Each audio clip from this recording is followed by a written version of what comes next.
Assalamu alaikum wa rahmatullahi wa barakatuh, and welcome to Ramadan FM, Breaking Stereotypes with your host, Zainab Zaeem. As always, I like to do a little bit of housekeeping. So first off, we're going to start off by thanking the team at Ramadan FM, without whom the show would not be possible. Ramadan FM itself would not be possible. So thank you to everyone there. Also want to thank my guests for coming on to the show, taking time out of their valuable evenings to discuss all things personal to them. And I'd also like to thank my listeners and viewers, without whom the show would also not be possible. So, without further ado, the show is interactive. Hopefully you've tuned in either by Ramadan.fm or FM 87.7, DAB 9B, or through Facebook and YouTube. The show is interactive, so do telephone in if you have any questions or message in. Studio line is 0116 4822 and to either send a text message or a WhatsApp, it's 077 488 55055. Okay, without further ado, for tonight's evening show, we have Salma Maqsood. Assalamu alaikum, Salma.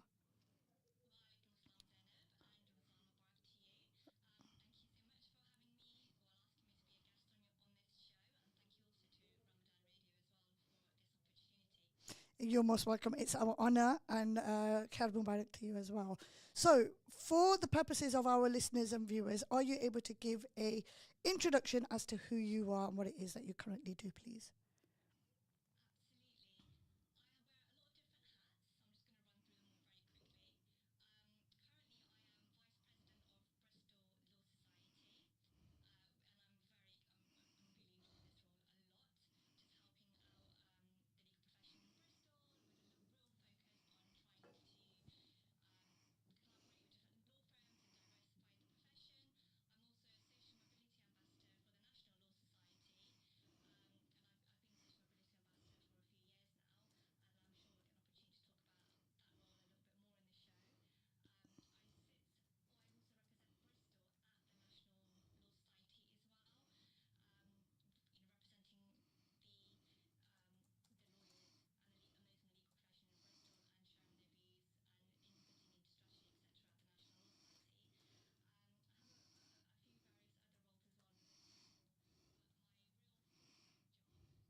MashaAllah. So a lot of accomplishments there.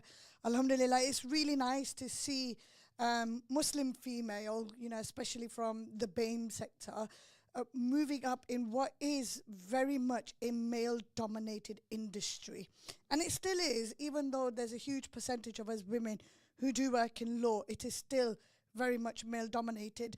Now, what I do just want to say to the listeners and viewers, the show is not focused on the law in itself. The show is focused about all the challenges that Salma has had to endure, face, what she's overcome to get to the position that she's at.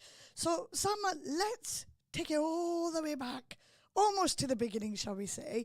When you were growing up, what was it that you first wanted to be? Oh, she's gone.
Barely any, I can imagine, yeah.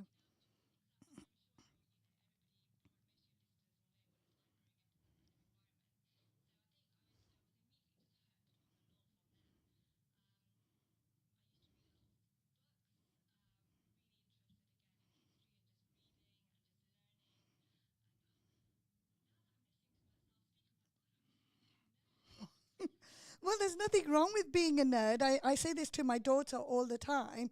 I mean, she's 16, and there is that stigma attached, isn't there? The stereotype that being a nerd, you tend to get bullied and picked on, but actually, nothing wrong with being a nerd, Salma. But I understand where you're coming from now. You know, looking back as to what it was that we wanted to do when we were growing up, or the things we did to get to where we are now, it does make us reflect. So, your inspiration, then, you would say that it was the founder of Pakistan, right? Apologies, can never pronounce his name correctly. So you'll just have to repeat that again from me, because I always remember the surname, but never the first name. But I take it then when you were growing up, there weren't that many female Muslim role models, shall we say?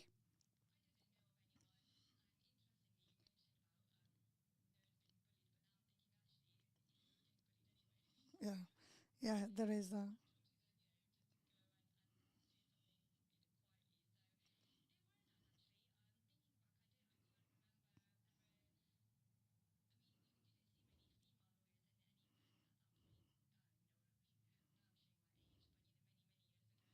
Mm,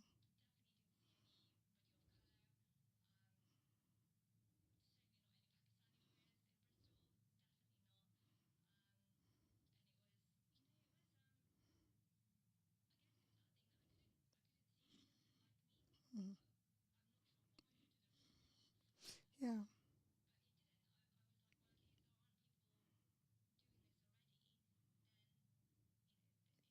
Why can't I?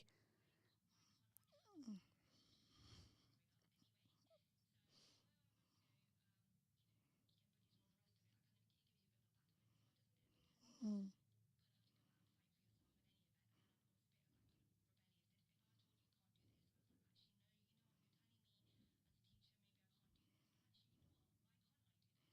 As long as it's within the realms of, legal boundaries and Islam, there's nothing stopping it. Is And I completely hear you, because as my followers know, when I was growing up, all I ever got told was, "Don't bother being doing anything because I'm not going to amount to much." And it's that constant beratingness that was shoved down our throats effectively, that sometimes you start to think it and believe it, and it almost becomes your daily life, that there's nothing to aspire to. But you, alhamdulillah, accomplished that and more since then. And I don't want to skip ahead, because I want to kind of take the listeners on a journey here. So, as you were growing up, not many role models, you decided, why can't you? So, when you then did decide to go into law, what were your initial, if you can remember, what were your initial challenges first that you had to overcome? I mean, you did mention your teacher, so that was one of your first challenges, right?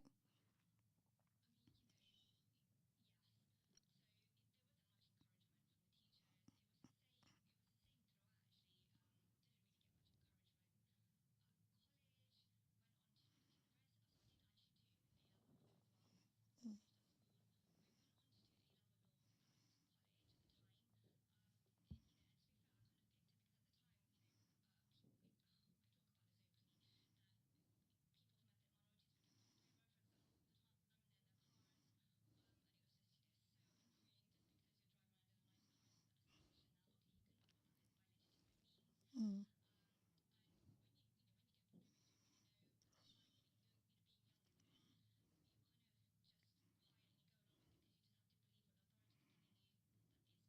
mm,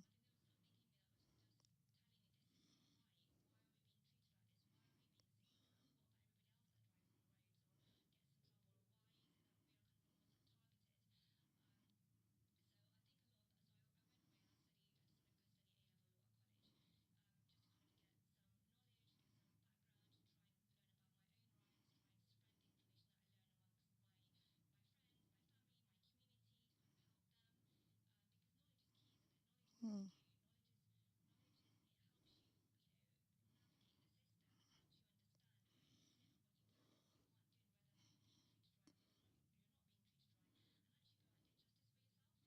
mm.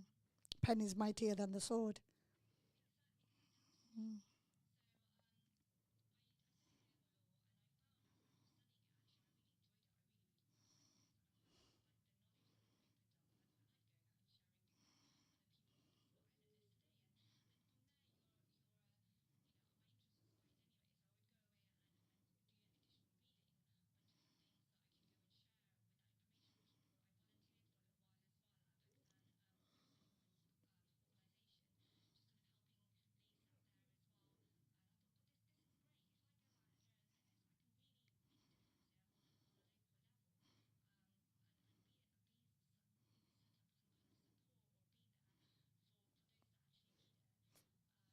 So at a very young age, you are already thinking about how you can help the community and what you can be doing. So let's talk about when so you did A-level law and then you went into law.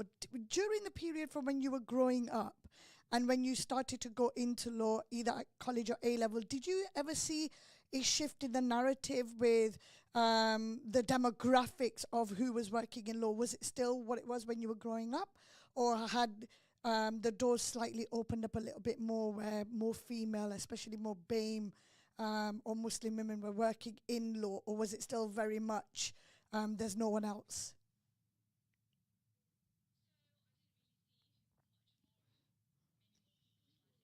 Mm.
Mm.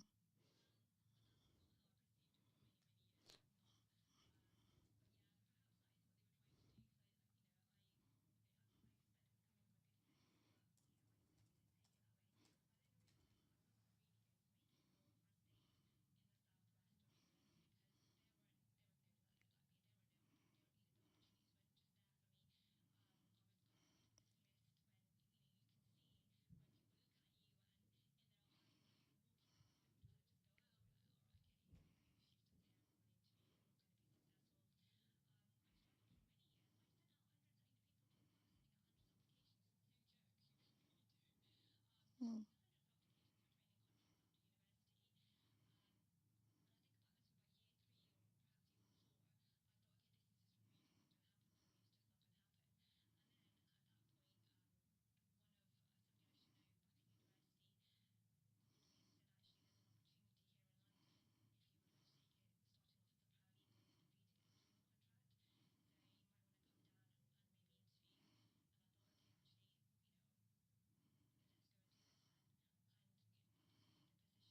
MashaAllah.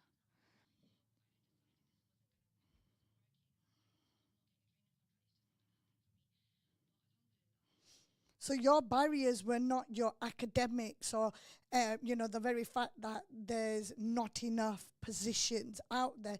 Yours was more along the lines of what you look like, what your ethnicity is, and so on. And interestingly, you say that about this person. I recall, and this has stuck with me for a very long time, and I'm very principled in certain places. Okay, when I know I've not done anything wrong Islamically or legally, it's very hard for me to break my stance on something when I've made a decision. And when I was as a uni student, now bearing in mind I went to university when I was in my late 20s, married, 4 children, so I was already very much mature than the average 28-year-olds of that time. Anyway, we had a very huge event in Birmingham. I'm not going to mention the law firm. To this day, I've never mentioned the law firm because I've heard that their approach and their behavior has changed. So I'd like to give them the benefit of the doubt. But we went to this event, and back then my name used to be Zainab, and I used to wear a hijab and everything.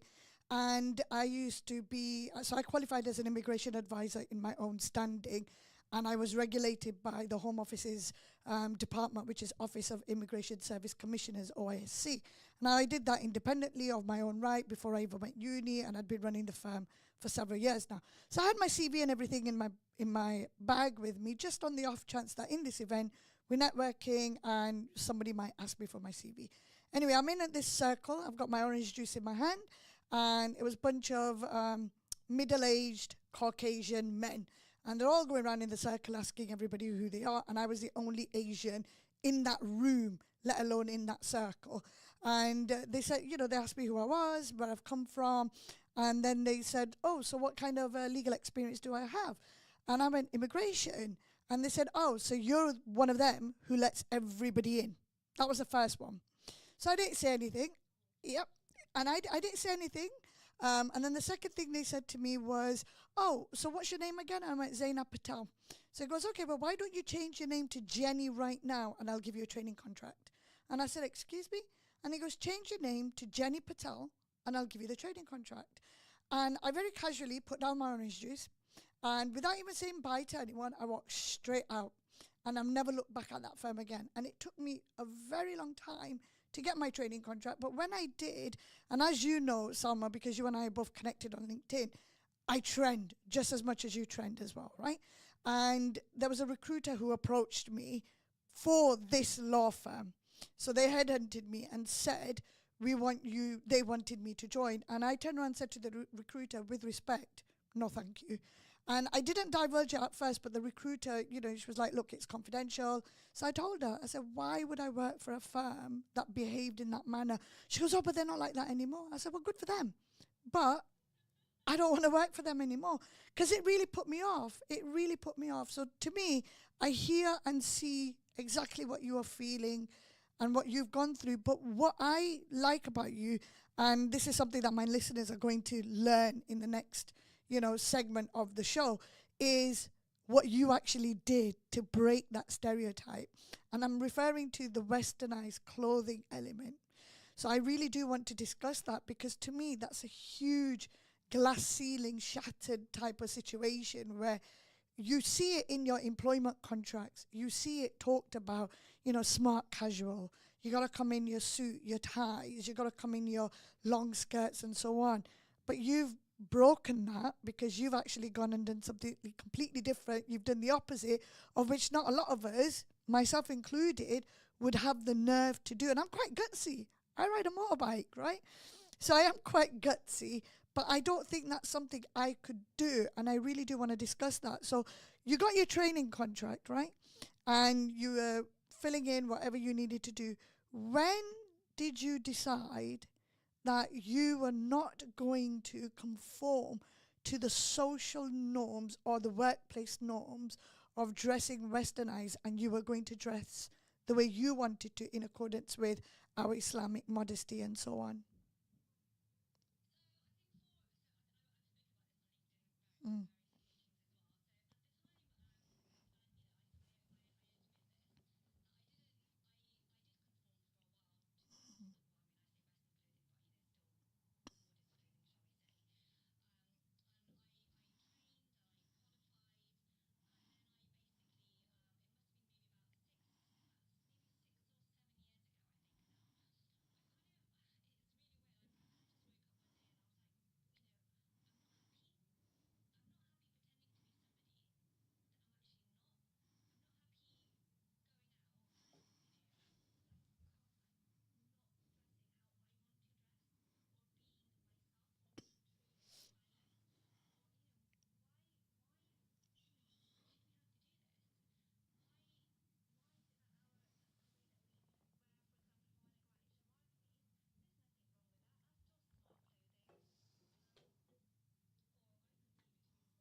Mm.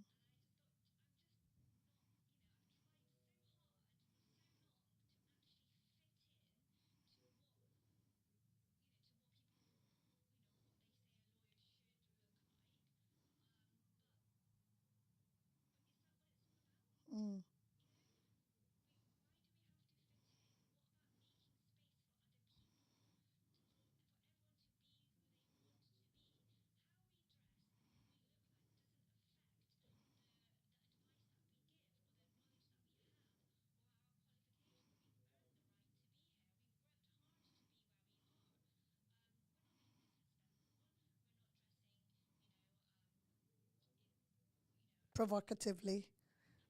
Mm.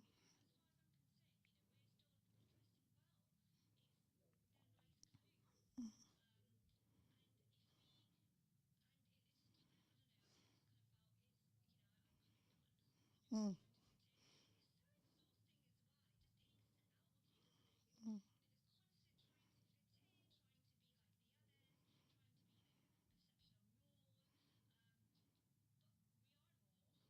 Mm. We are our normal. Everyone's got their own normal, and we are our own normal. Mm.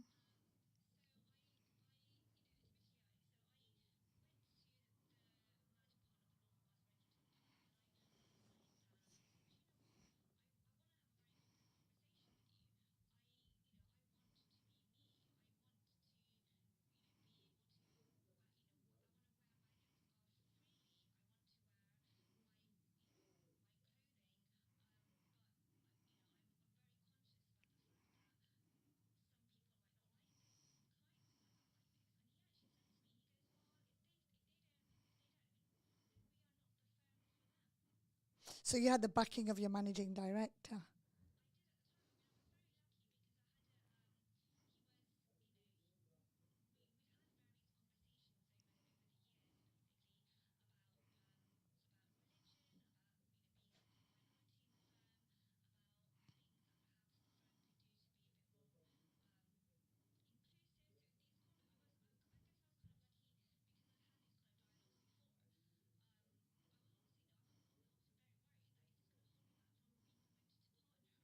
Mm. Mm.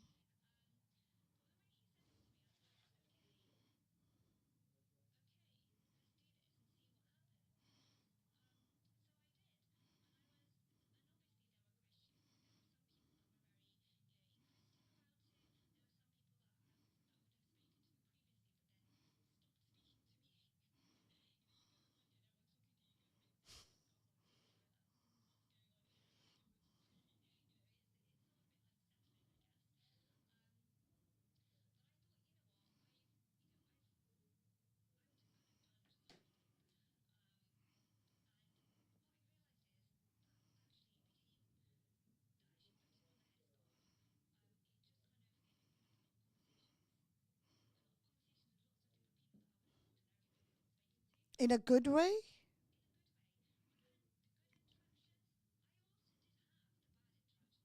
Mm. Mm.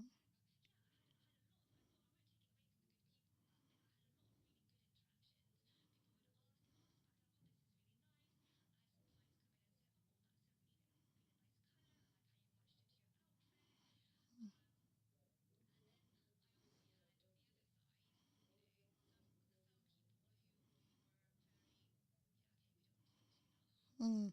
Because you're not fitting into their into their parameters, isn't it? That's what it comes down to.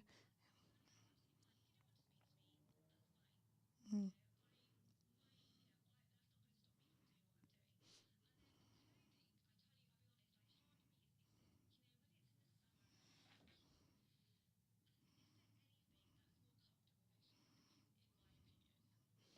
Well, yeah.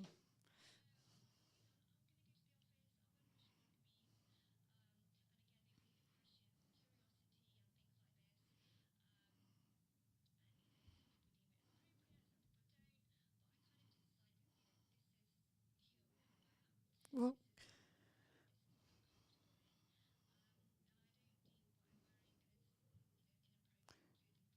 no, I mean, I've seen your outfits when you post on LinkedIn, and Alhamdulillah, they are absolutely gorgeous. And they're beautiful, they're professional in my eyes, and they're modest as well. So you're living within the parameters of what Islam says, and there's nothing, like I said, wrong with that. It's just our social and cultural norms. So Alhamdulillah, you went past that. I take it even now in 2025, you might meet the odd few people who will probably take a double look at you when you're walking down the street every now and then.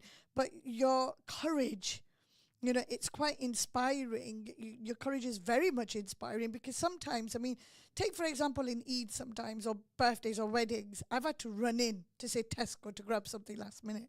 And we're wearing our Indian outfits, right? It's embarrassing because people just stand and gawk at you, because of course our Asian clothing, like most cultural clothing, is quite extravagant, colourful, you know, uh, how's it called? Yeah, it's got loads of, that's it. Sparkles. That's it. Exactly. And I've been on the end of where people have just literally stopped and stared, and it can be embarrassing, especially when I've got my 16-year-old with me, because then she'll be like, oh, God, mum, cringe, and she'll come out with all of those words. But I've literally gone out of my way when I see other ladies walk into to various shops where you can tell they're feeling embarrassing, and I've gone up to them to say, your outfit is absolutely stunning. You look amazing today, just to give them that little bit of, it's okay, that little bit of encouragement, because we don't know what they're going through, we don't know what they're feeling. So I just want to give a quick reminder to the audience, and then I do have a question that's come up as well that I want to ask. So just a reminder to the listeners that you tuned into Ramadan FM on 87.7 and DAB 9B. If you have a question or any comments, studio line is 0116 4822 and to text or WhatsApp it's 077 488 55055. I'm here with Salma Maqsood, who is a lawyer and a partner in a law firm, and all of the challenges she's overcome to be exactly who she wants to be without conforming to someone else's narrative. So, Salma, a question that I've had directly on my WhatsApp is, first of all, they want to remain anonymous. So they've said, thank you so much for being an inspiration to us younger generation. Do you have any advice if I wanted to change the way I dress at work, instead of wearing trousers and shirts, or skirts and shirts, and I wanted to wear my Indian clothes? How would I best approach this when we've never had a conversation in the firm?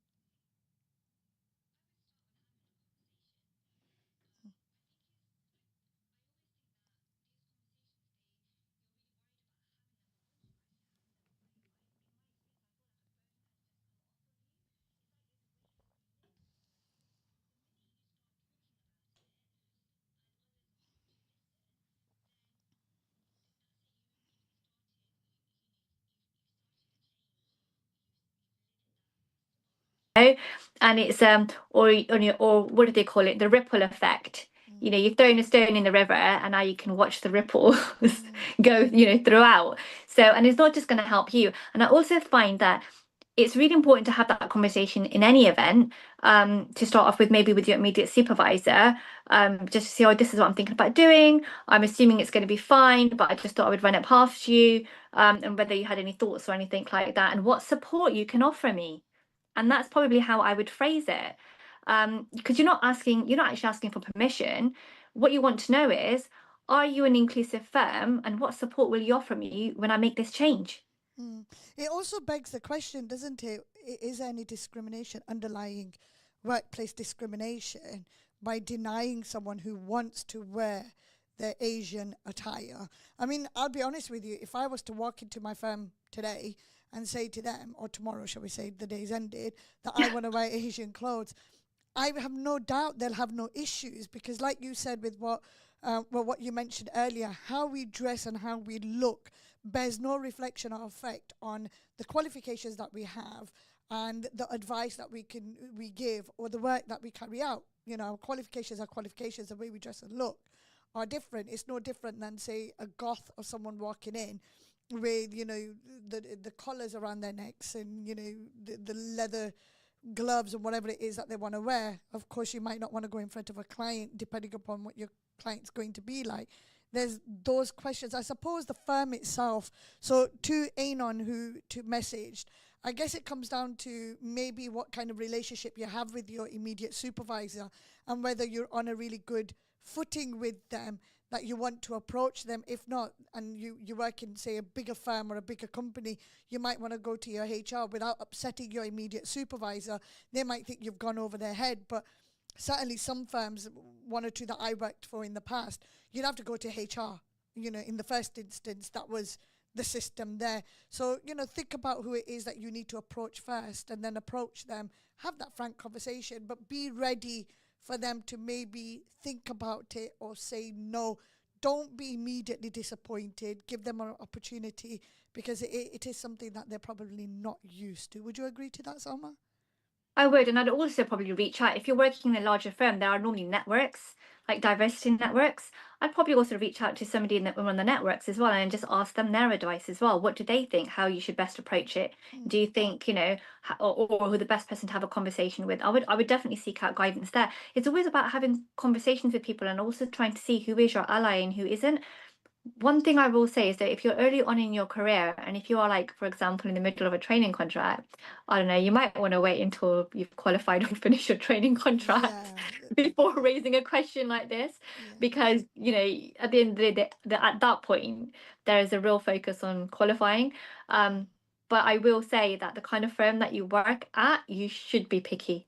You should. I mean, I learned that very late in life, but I do think it really matters to work at a firm that works for you. Yeah. And I always say this to the students that I mentor, that the interview that you go to, the interview is not just about the employer interviewing you. It's your opportunity to also interview the employer. So when you get the opportunity to ask questions at the end, make sure you ask them, because that's somewhere you're going to be spending, 7.5, 8 hours a day, every single day, depending upon what your working hours are. We spend more time at work than we do at home in any given week. So you need to be comfortable, right? So we've got about 11 minutes on the clock, Salma, and there's quite a few to cover. This brings us neatly and nicely onto your role as, I mean, it's up to you whether you want to talk about your vice presidency role at Bristol Law Society, or your social and mobility ambassador work that you do at the Law Society. I'll let you take the pick as to what it is that you actually do in terms of either or. Which one do you want to pick? Let's do the social mobility ambassador role, because I quite like that role. Fantastic. So let's first explain what social and mobility means and what an ambassador does. Can we touch that? Yeah, of course. So social mobility, oh, well, now I'm thinking about the actual definition of it, but what the role actually involves, it's showing that people from different backgrounds, and from different, even, socioeconomic backgrounds, that if they persevere, they can make it, in their chosen career, and this one just being law. So I'm kind of like an ambassador for that, to show people that, effectively, if I can make it, so can you. And lawyers, they don't all look the same. Lawyers are supposed to look different. And in fact, it's good that we do, because we should be, as lawyers, we should be representative of the people that we serve. So that's why it's important to have that diversity. What does the role involve? What I love about this role is it gives me opportunities to go out and speak to schools about diversity, to inspire the next generation of lawyers, to mentor aspiring lawyers, to help out even lawyers that have already qualified, but they're looking to progress in their career, maybe to an associate level or a senior associate or to a partner level, that kind of mentoring. One of my favorite things about being a social mobility ambassador is the diversity access scheme that the Law Society offer. And that's like, I think it's a number of fully paid for, either SQE or it used to be back in the days LPC positions, with a guaranteed training contract at the end of it. And something that wasn't around, several years ago. I can hear, and obviously I'm looking at you as well through the camera, I can hear and see the passion reverberating from your voice when you're just talking about this role. Clearly this is something that not only do you enjoy, but you are passionate about. And from what I can see, and the fact that I mentor a lot of students, it's something that's very much needed, because I'm going to say this next word very carefully, but this is how I do feel. The legal field in itself is saturated with law graduates. There's a lot of law graduates and not enough roles to go around. So everyone is fighting and pinching for that next role where it takes them to what their goal is. For many people, it's to qualify as a solicitor. For others, it's to become a partner. And for some other people, it's just for them to, say, go into compliance. Whatever their goal is, it's extremely hard to get into law because of the amount of graduates compared to the roles. And then on top, we've got additional challenges on top. So having something like this, having someone like you, Salma, being there to be that guidance, hats off to all the work that you do. And clearly your passion shows it. Would you, I'm not going to start asking you for stats or anything like that, but how long have you been doing this role now? I've been doing the social mobility ambassador role for, I want to say, about 5 years now. So in your 5 years then, would you say you've helped hundreds, thousands of students or people who've needed this access and this, mentoring and so on? Probably not thousands, but I would think perhaps hundreds. I'm sure you've done the same though, Zainab, because I see all the good work that you do as well. Yeah. Well, it's very much needed, Salma. I mean, like I said to you, there wasn't much support when I was in my late 20s. There wasn't much support around. And, it was either you had connections in the field and you walked straight into a training contract, or you fit their narrative, which was, I don't really want to say it on radio, but there is that perception of tall, blonde and skinny, because there was a lot of that. And, I was completely the opposite. I was short, Asian, chubby. I did not fit their narrative in one, iota of it. And no matter how much experience I had, legal and non-legal, I really did struggle to get that training contract. So all the mentoring that I do, and it's a way of me showing the younger generation out there, it's okay. It's okay to have challenges, because you are going to. Life is never easy. No one said it was going to be easy. It's okay to have those challenges, but it's what you do, how you get up, brush yourself off, and what you do next that counts. And that's why, what you do, what others do, what I do, it's important that we access as many students as we can, but also we show them. Like I said to you, I don't have the guts to go to work in Asian clothing, Indian clothing. That's because for me, it's going to be a case of, well, I love wearing my boots, right?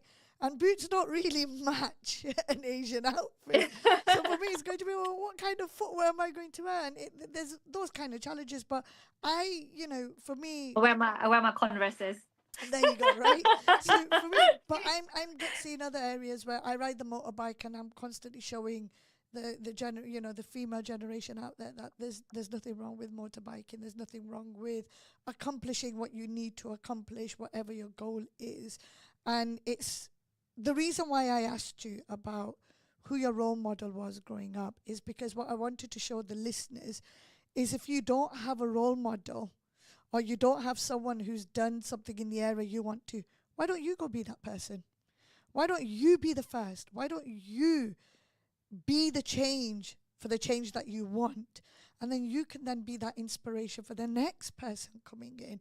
And as I've been talking to you, Salma, I don't know if you realize or if you've ever reflected on it, you didn't have that role model when you were growing up, like a female BAME, role model. But I can tell you one thing now, Salma, you are certainly that role model for those people who are up and coming now. And even those who don't want to be in the legal field, but who are working in other professional sectors where there are these stereotypes or these, norms where you have to wear Indian clothes, you have to wear, westernized clothes, and you have to do X, Y, Z, You are that inspiration, you are that role model. So whilst you didn't have anyone, Salma, you can bask in that glory that you are certainly that role model for someone else. And you too, Zainab, I have to say, everything you say to me right now, right back at you. So much. I mean, before we say the next thing, there's something that's come up on my screen. Allah will not change the condition of a people until they change what is in themselves. Quran 13:11.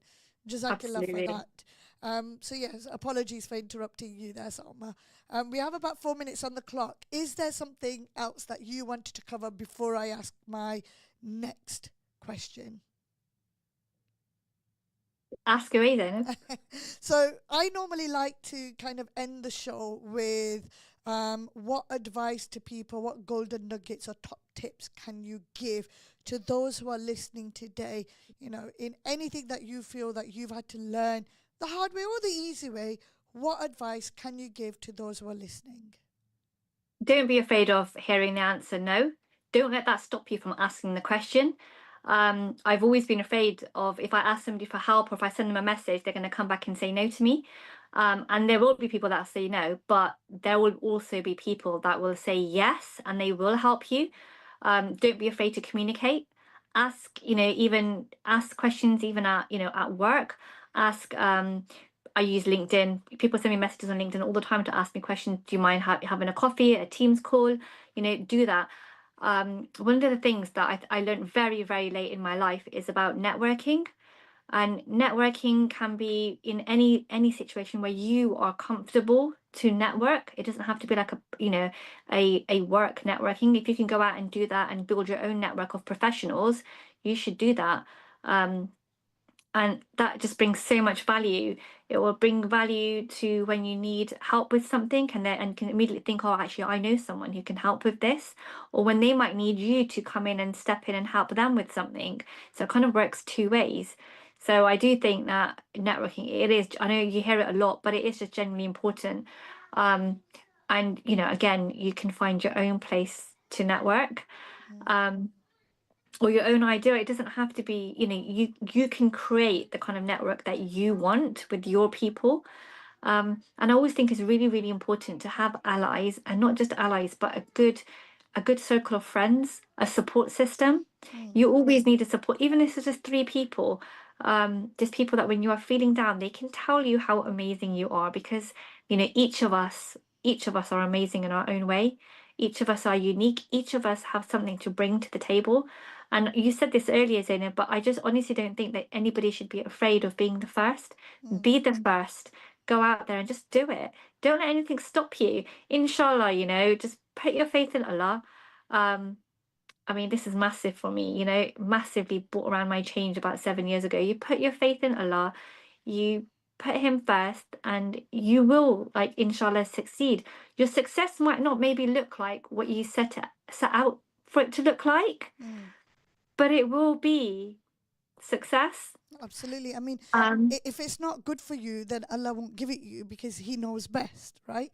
If it's meant to be, absolutely. it's going to happen. And just because it doesn't happen now, doesn't mean it's going to happen, or it's not going to happen at a later time, right? Honestly, it's really true. Brilliant. Well, Jazakallah so much, Salma. We have about 50 seconds left on the clock. So I do just want to say Jazakallah so much for being my guest on tonight's show. And to everyone who's tuned in, you're tuned in to Ramadan FM 87.7 with your host, Zainab Zaeem, on her show, Breaking Stereotypes, and her guest, Salma Maqsood, who honestly for me is a huge inspiration, and I really look forward to her posts on LinkedIn. So if you're on LinkedIn and either you're familiar with LinkedIn or you want to start on LinkedIn, follow Salma, see what she posts, and she is honestly a completely breaking stereotypes type of You're person for me. embarrassing me now. No, I'm not. And Jazakallah so much. It was truly, truly an honor to interview you. And Jazakallah to everyone. Thank you.